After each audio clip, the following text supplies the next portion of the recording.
Assalamualaikum. Waalaikumsalam.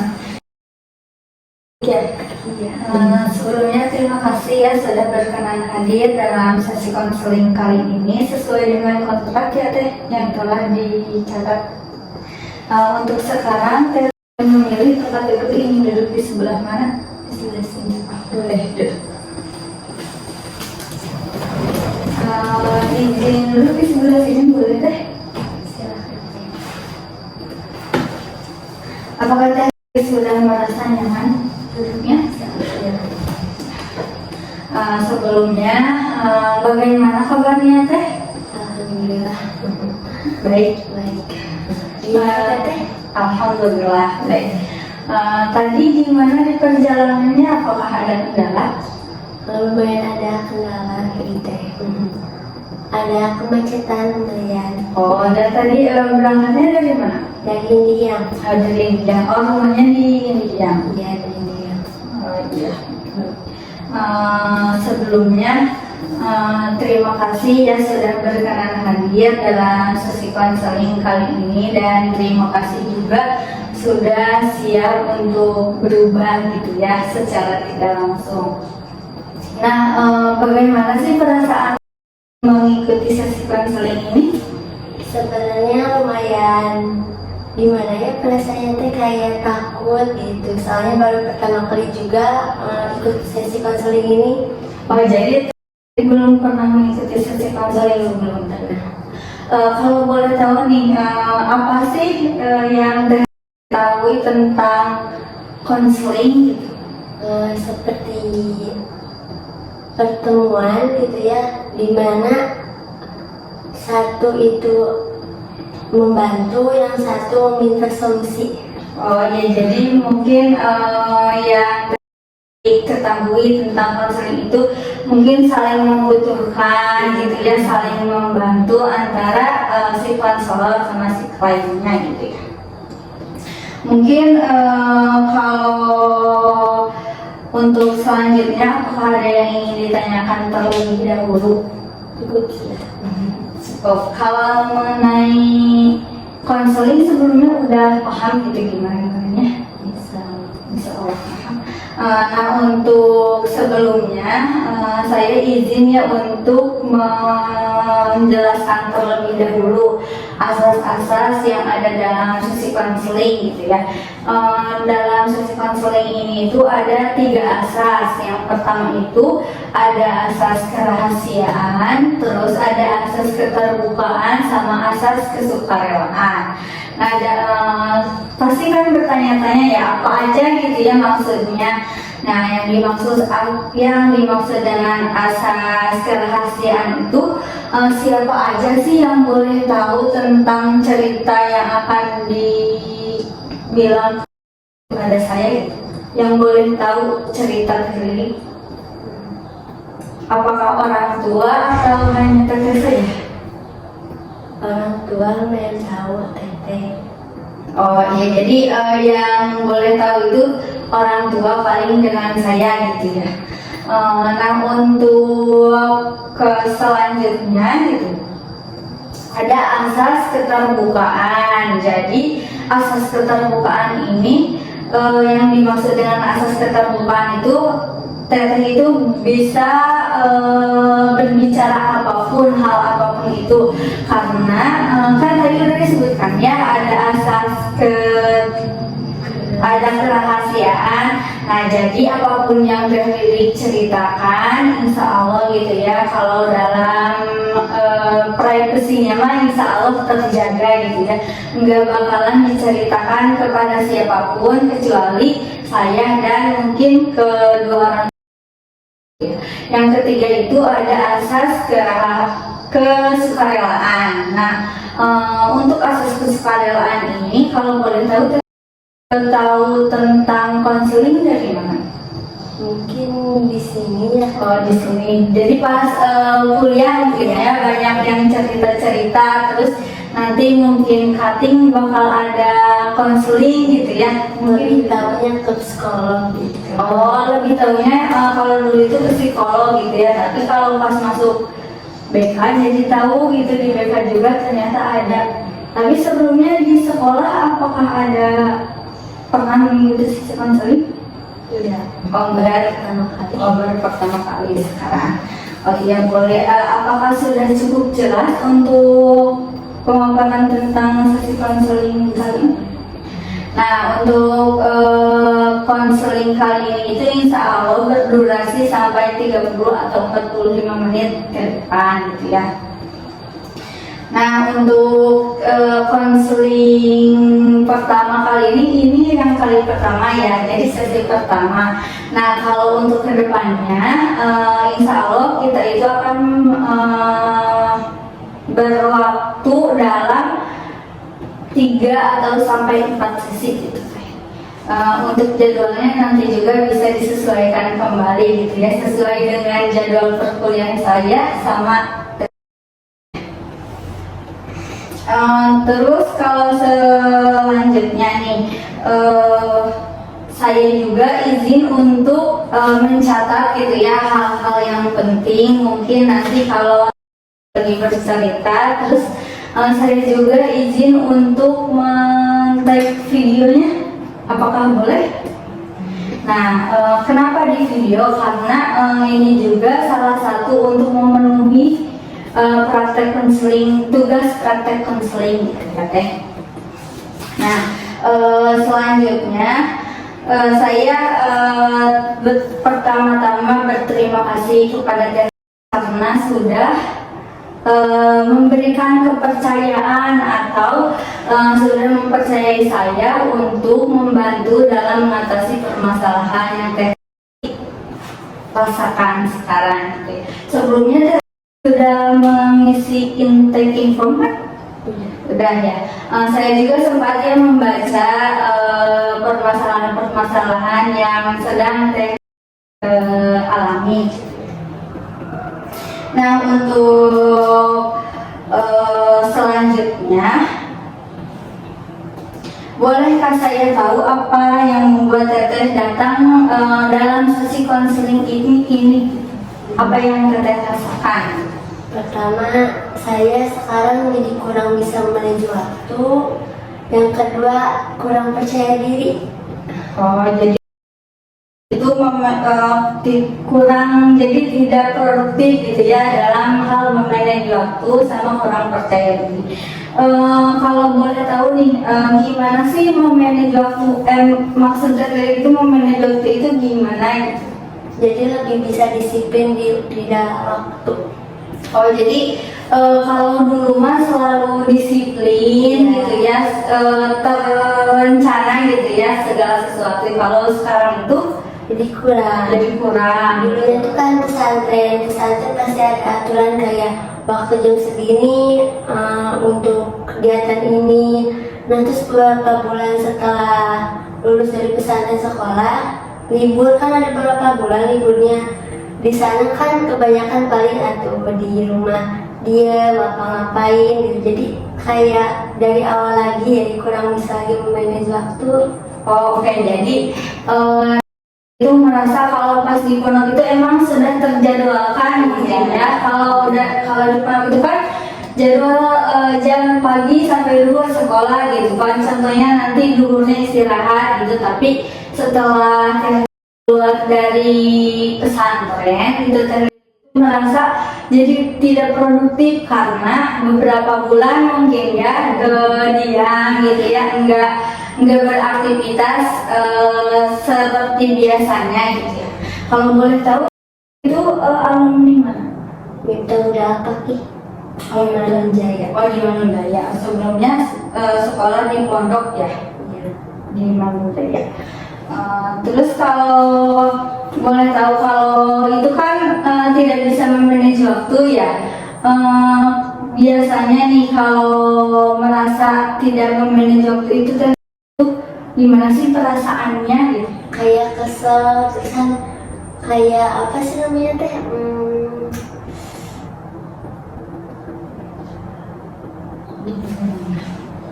Kayak kesel terusan kayak jadi tidak produktif gitu, malas apa jadi gimana kesannya? ada rasa malas, kadang ada rasa malas. Ya. Oh, jadi ngerasa kalau udah nggak perlu itu jadi kesalnya itu maksudnya lebih ke emang berdiam diri atau kesal gimana maksudnya? Kayak kesal kenapa sih ini gitu. Padahal kita yang buat, terus kayak juga yang kesal gitu. Oh, jadi emang jadi merasa menyalahkan diri sendiri Iya. gitu mungkin ya. Sama mungkin kalau itu yang biasanya suka berkegiatan sesudah keluar jadi diem gitu kan, jadi merasa agak rudak gitu. Ya. Terus kalau yang tadi sempat dibilang kan kalau itu kurang percaya diri, maksud dari kurang percaya diri itu Kayak kurang percaya diri kan di sini pasti kalau presentasi suka ada sesi pertanyaan atau gimana gitu. Nah kan di pesantren tuh polanya dipisah ya, cewek-cewek, cowok-cowok. Nah kalau bertanya tuh jadi kurang pede gitu. Terus kurang pede karena malu juga, terusan karena takut salah gitu. Oh, mungkin sih bisa jadi mungkin lebih ke transisi ya, yang dulunya itu dan diri itu merasa perempuan aja gitu kan, jarang berkomunikasi dengan laki-laki, tapi ketika berkuliah gitu ya, di kuliah mungkin agak kaget gitu ya dengan situasi yang kelas itu di mana kita itu disatukan sama laki-laki. Terus kalau mau menyampaikan juga itu merasa takut salah gitu ya, mungkin takut kata orang lain itu ih gimana kok yang kayak gitu juga dipertanyakan, apakah sesuatu itu Ada gitu. kalau boleh tahu nih, apakah ada permasalahan yang lainnya keluar dari tentang apa kurang percaya diri sama memilih dokter? Apakah ada masalah lainnya? Mungkin ada. Mau diceritakan? Boleh. Boleh. Dulu waktu mau keluar pesantren tuh sebenarnya mau kuliah teh kayak minder gitu. Oh iya, kenapa itu? Kalau Soalnya kan di pesantren sekolahnya sebentar gitu. Terus minder teh kayak takut gak bisa gitu. oh, tapi alhamdulillah ya untuk sekarang mah bisa melanjutkannya. Kalau boleh tahu tuh, itu anak ke berapa? Yang satu Anak ke satu dari berapa bersaudara? dari 3 bersaudara. Oh, jadi mempunyai mempunyai adik juga gitu ya. Jadi kalau berat juga sih ya kalau jadi anak pertama itu pasti jadi contoh kan, kayak orang lain beranggapannya seperti itu ya. Namun juga alhamdulillah bisa kuat sampai sekarang gitu ya, sampai bisa kuliah gitu ya.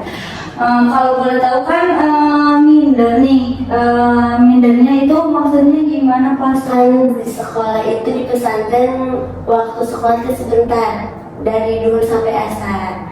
Jadi takut gak bisa gitu, orang-orang pasti di luaran lebih bisa, lebih tahu pelajaran sekolah gitu. Oh, Nah kan emang banyak yang bilang kalau kuliah itu mulai dari awal.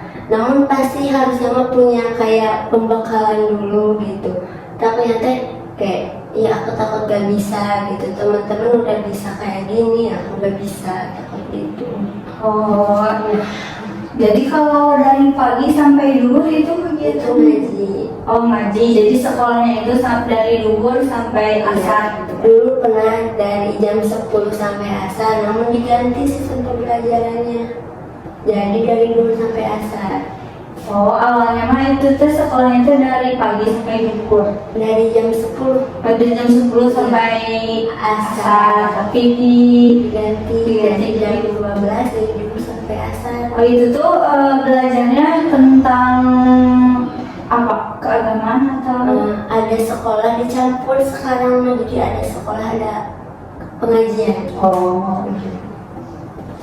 Apa sih yang membuat itu merasa kayak minder gitu? Mindernya itu gimana?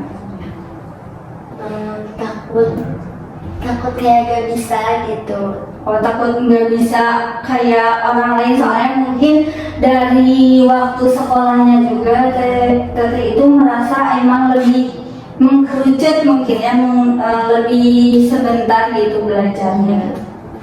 Sama banyak guru-gurunya kan kerja lagi di luar. Kayak kalau di sekolah aku itu kerja sampingan. Jadi kadang ada kadang enggak. Kayak sekarang enggak masuk, terus sekarang masuk besok nanti enggak berapa minggu gitu. Jadi kayak gimana sih, takut gak bisa gitu. Teman-teman aku banyak yang gitu, sama kayak pengen ke negeri tapi takut gak terima, takut gimana gitu. Oh, jadi ketika pas waktu di sekolah itu gurunya itu kalau mengajar di sana itu jadi pekerjaan sampingan Ada gitu. yang seperti itu. Oh, ada. Tapi ada juga yang full time gitu gurunya. Ada. Apakah ada permasalahan yang lain mungkin yang ingin diceritakan kembali?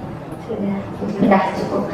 Nah kan tadi itu ada 3 permasalahan ya. Yang pertama itu kan kurang memanage waktu ya. Yang kedua itu tidak percaya diri. Nah yang ketiga juga itu sama ya, hampir sama dengan yang kedua, itu kurang percaya diri. Namun ketika memulai ingin masuk perkuliahan, kalau boleh tahu nih, ingin membahas yang permasalahan yang mana terlebih dahulu? Mungkin yang ketiga, Yang tidak kurang percaya diri ketika ingin memasuki perkuliahan. Baik, dalam sesi konseling ini apa sih tujuan dari ketika itu kurang percaya diri dalam menghadapi dunia perkuliahan? Kenapa itu? kenapa? Iya. Kalau lebih jelasnya itu tujuannya itu apa sih yang ingin dicapai? Apakah ingin lebih percaya diri dalam dunia perkuliahan atau ingin lebih baik lagi gitu? Kan sebelumnya sekolahnya itu kan merasa kok aku bisa enggak sih gitu kan. Nah kalau dunia perkuliahan itu inginnya gimana sih tujuannya? Lebih menambah wawasan, lebih baik lagi ke depannya mungkin. Lebih menambah wawasan gitu ya, lebih relasinya mungkin lebih banyak lagi ya dari sebelumnya. Kalau boleh tahu nih, pas waktu sekolah itu muridnya banyak atau Dipisah per 30-an ada. oh per kelas itu 30, jadi cewek cowok itu beda. Ya. Mungkin tujuan dari sesi konseling ini ingin memiliki banyak lagi wawasan itu, relasi ya. Apakah ada yang lain lagi? Sudah. Jika tujuannya tercapai nih, udah bisa banyak gitu ya relasinya, terus akan menjadi pribadi yang seperti apa sih kalau emang udah menggapai, emang relasinya itu udah banyak gitu, udah percaya diri lagi, apa sih yang akan berubah dalam pribadi Lebih percaya diri mungkin. terus apa lagi? Lebih percaya diri, terus apakah akan menambah apa sih, lebih ke kayak bisa gitu. Saya juga pasti bisa, soalnya saya juga udah masuk ke kuliah juga, alhamdulillah udah bisa gitu kan, bisa sendiri, jadi lebih kepercaya diri gitu kan. Nah setelah mengetahui ini tujuannya itu kan ingin lebih percaya diri gitu ya dengan apa yang akan dilakukan dalam perkuliahan. Faktor apa yang membuat teknik akan lebih percaya diri dalam sesi perkuliahan? Contohnya apa aja gitu? Soalnya itu seperti mungkin lebih percaya diri ketika presentasi, terusan bertanya. Apakah ada yang lain lagi? Jadi kan merasa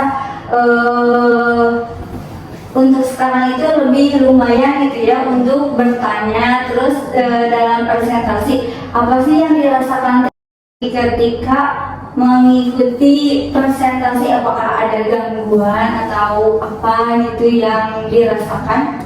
Awalnya kayak canggung gitu, kayak takut, kayak gimana ya, kayak takut salah gitu kan. Pertama gitu ya, masalahnya pertama juga digabung sama cowok gitu, dilihat sama cowok.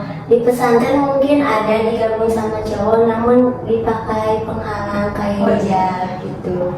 Nah kalau di sini itu jadi merasa kalau pas dulu itu di pondok itu merasa biasa saja gitu ya, karena ada pembatasnya. Sementara kalau di perkuliahan itu kan tanpa pembatas ya, jadi awal-awal itu merasa kurang percaya diri mungkin ya.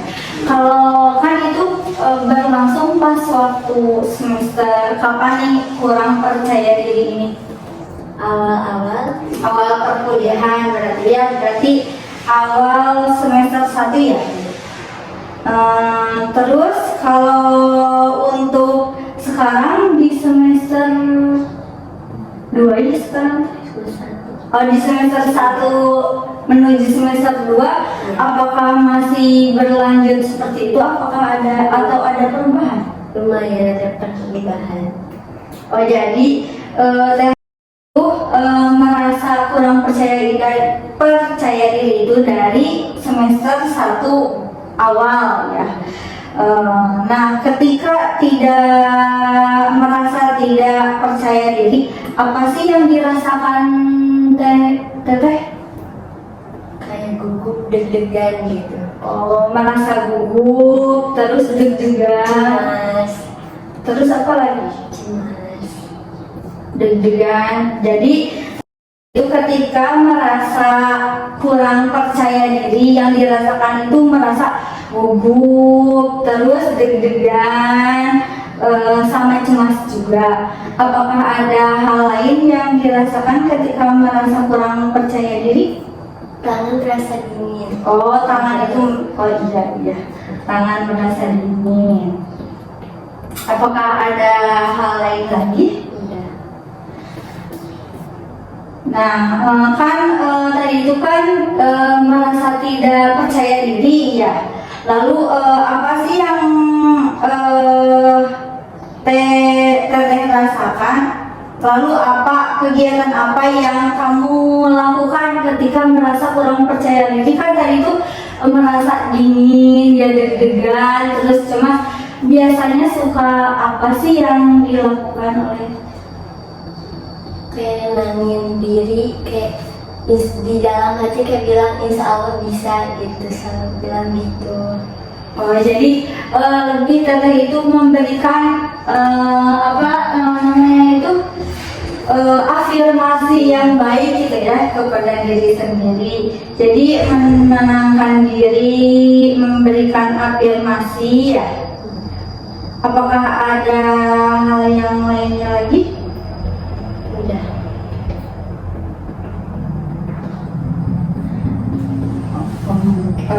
Ya cukup. Nah, kan tadi itu sudah ya ketika merasa kurang percaya diri gitu kan, selalu menenangkan diri sendiri. Apabila ketika presentasi juga seperti itu. Iya. Kalau ingin bertanya gitu kurang percaya dirinya maksudnya bagaimana? Kayak takut buat, kan kalau bertanya pasti angkat tangan ya. Iya. Terus bisa takut kayak dia bisa nanti aku teh bertanya terus soalnya teh kayak gimana, takut teman-teman teh ya apa sih gitu. Oh. Itu kayak ada meren tadi kenapa nanya lagi, takut gitu.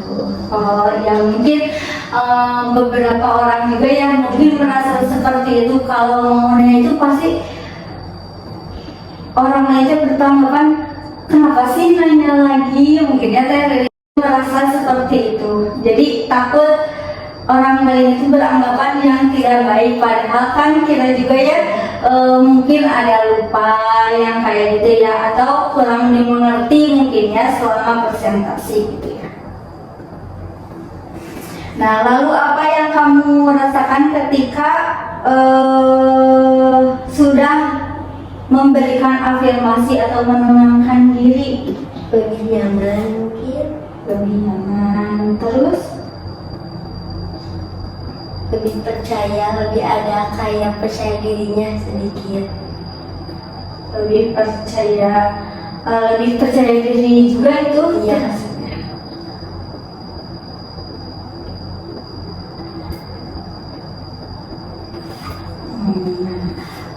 Lalu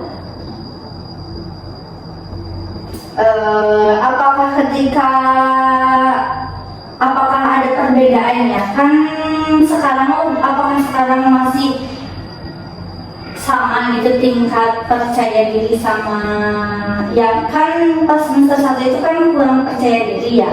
Kalau sekarang apakah masih sama gitu rasa kurang percaya dirinya, apakah sudah berbeda? Mungkin ada berbeda. Nah, kan ada perbedaan ya. Kalau boleh tahu apa sih perbedaan ketika merasa percaya diri dan tidak percaya diri? Lebih senang, kayak lebih kayak sekarang udah kayak dulu gitu, kayak lebih tenang juga. Oh, jadi ketika Teteh merasakan percaya diri itu merasa lebih tenang gitu ya. Kalau presentasi mungkin lebih tenang gitu ya, enggak terlalu deg-degan terus cemas dingin. Kalau lagi bertanya apakah sekarang sudah berubah gitu kalau sudah percaya diri? Lumayan berubah gitu ya. Dari awalnya semester 1 itu memang agak adaptasinya lumayan mungkin ya. Tapi kalau tidak merasa percaya diri, apa sih gangguannya gitu yang buat yang dirasakan oleh Teteh? Jantung kayak berdebar lebih cepat. Oh iya. Terus apakah ada yang dirasakan lagi? Tangan mungkin. Oh, jadi dapat disimpulkan ya kalau Teteh itu merasa pede itu keadaan badan itu merasa lebih tenang, mungkinnya lebih nyaman. Nah, kalau kurang percaya diri itu lebih ke deg-degan gitu ya jantung itu. Terus emang lebih ke kayak cemas sampai ke tangan itu dingin gitu ya, merasa dingin gitu ya. Jadi sangat berpengaruh mungkin ya tindakan percaya diri sama tidak percaya diri. Kan tadi sudah dijelaskan ya ketika Teteh itu merasa kurang percaya diri. Nah, untuk sekarang apa sih alasan Teteh ingin merasa percaya diri gitu? Alasan ingin percaya diri itu kenapa sih? Mungkin jadi menambah relasi lagi, wawasan, kayak lebih percaya diri, kayak bertanya kita gak tahu, jadi gak mendem doang gitu. Oh, jadi lebih ingin mengutarakan apa yang ingin disampaikan gitu ya. Kalau percaya diri, apakah ada yang lain lagi? Sudah. Oh, sudah cukup. Jadi kalau udah percaya diri itu lebih ke mungkin plong ya, apa yang ingin ditanyakan itu tersampaikan. Mungkin apakah benar? Nah, kegiatan apa sih yang ingin dilakukan ketika sudah percaya diri, gitu, sudah merasakan, sudah percaya diri? Mungkin ikut UKM kayak organisasi. Oh, ingin ikut UKM, terus ingin ikut organisasi? Iya. Apakah tertarik untuk memasuki himpunan? Insya Allah Insya Allah tertarik. Jadi ingin ada rencana nggak untuk masuk himpunan atau masuk UKM mana gitu? Udah ada? Udah. Atau sekarang sudah mengikuti UKM? belum sekarang. Oh, belum sekarang. Mungkin semester depan ya sekalian sama yang himpunan. Gitu ya. Nah, kegiatan apa yang ingin dilakukan ketika kegiatan mah udah ya. Nah, terus kenapa sih kamu ingin melakukan, kan tadi nih kan udah disebutkan ya, ingin ikut UKM, terus ingin berorganisasi, organisasi itu kan banyak ya, apakah mau hanya ingin di himpunan atau mau Agak pengen ikut Kopma, Koperasi Mahasiswa. Oh, di mana? Di luar UKM, di UKM sini sama kayak Yuni. Oh iya, yang IMM. Iya. Nah kan tadi itu kan udah disebutkan ya, ingin berorganisasi gitu ya, pas merasa percaya diri. Nah, kenapa sih ingin melakukan hal tersebut? Kayak ingin mengikuti Kopma gitu, terus organisasi sama UKM, kenapa sih ingin melakukan kegiatan tersebut? Kenapa enggak kayak di luar gitu? Mungkin lebih mau ngikutin di dalam kampus dulu gitu, kayak nambah wawasan, terusan seperti lebih dekat lagi sama yang lainnya. Oh, jadi mungkin ingin merasakan bagaimana sih di dalam kampus sebelum keluar kampus, mungkinnya seperti itu. Jadi ingin menambah relasi yang banyak itu di dalam kampus dulu aja gitu ya, sebelum keluar kampus mungkin itu ya. Apa sih manfaat kalau kamu mengikuti UKM, terus organisasi-organisasi yang ada di kampus, baik himpunan ataupun Kopma, apa sih manfaatnya bagi diri kamu untuk lebih percaya diri? Dari UKM kayak gitu ya, seperti kayak Kopma kan Koperasi Mahasiswa ya, seperti itu berjualan kayak gitu. Jadi kalau berjualan kan di rumah juga mama punya kantin sebelumnya, terus nanti kayak kalau mau ngeladenin kayak malu gitu kan, jadi kayak lebih percaya diri lagi kayak gitu. Ya, mungkin bisa berinteraksi ya, sama orang lain gitu, orang banyak. Kalau mau masuk himpunan, apa sih yang kamu pikirkan ketika kamu masuk himpunan, terus pengaruh kepercayaan dirinya itu bagaimana gitu? Apakah ada gambaran? Mungkin belum terlalu ada gambaran. Oh, belum terlalu ada gambaran. Tapi kalau kayak ikut musma ya kayak gitu kan, itu tuh selalu berpendapat ya. Apakah pernah berpikir ke sana gitu untuk emang lebih ke selalu bertanya, terus emang kalau ada apa-apa itu kan komunikasinya gitu bagus. Apakah pernah gitu memikirkan? Pernah. Jadi mungkin lebih ke relasi lagi sih ya kalau masuk himpunan. Apa sih ketika jika diskalakan ya 1 sampai 10, seberapa penting kamu melakukan perubahan tentang percaya diri kamu? Nah, kalau diskalakan itu 1 sampai 10, 1 itu merasa biasa saja, 10 itu merasa sangat penting gitu. Ada di skala berapa? Mungkin percaya diri itu ada di skala 10. Oh, di skala 10. Kenapa sih di skala 10? Karena percaya diri itu kata aku penting, soalnya kayak kita beradaptasi sama orang lain, ketemu sama orang lain kayak gitu. Jadi kenapa di angka 10 itu? Karena emang kita itu pasti akan bersosialisasi gitu ya dengan orang lain. Nah, lalu upaya apa?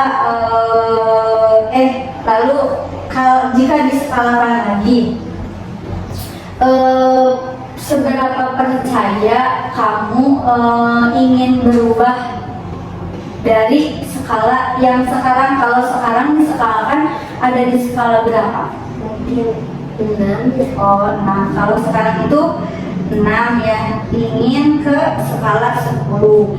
Nah kan kenapa di skala 6? Masih belum ada percaya diri gitu, masih ada kayak kurang percaya dirinya. Oh, iya. Nah, kalau kan tadi udah disebutkan ya dari skala 6 ingin ke 10 itu pasti sangat membutuhkan effort atau energi yang banyak gitu ya.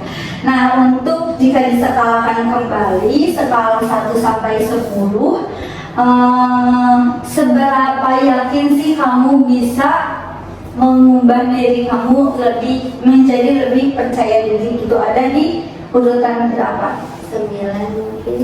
9. Jadi kamu itu ingin berubah dari skala 6 ke 10, akan tetapi percayanya kamu melakukan itu ada di skala 9. Kenapa di skala 9?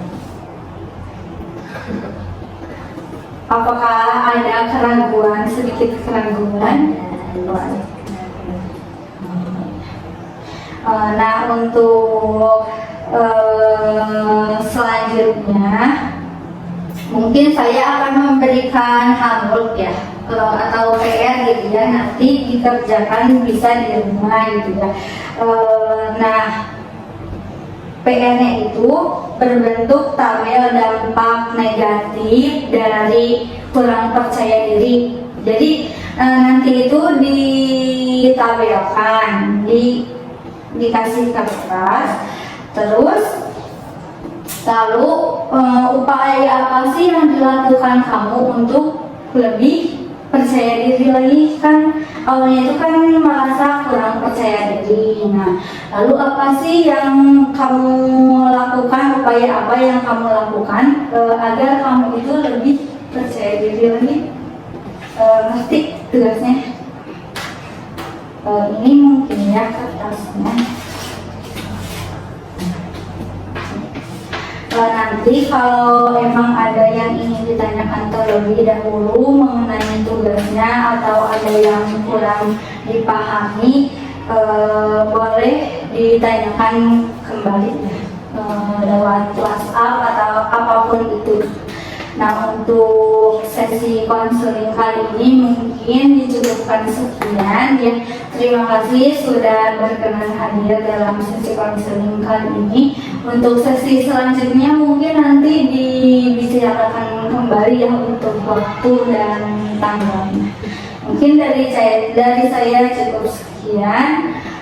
Terima kasih. Wassalamualaikum warahmatullahi wabarakatuh.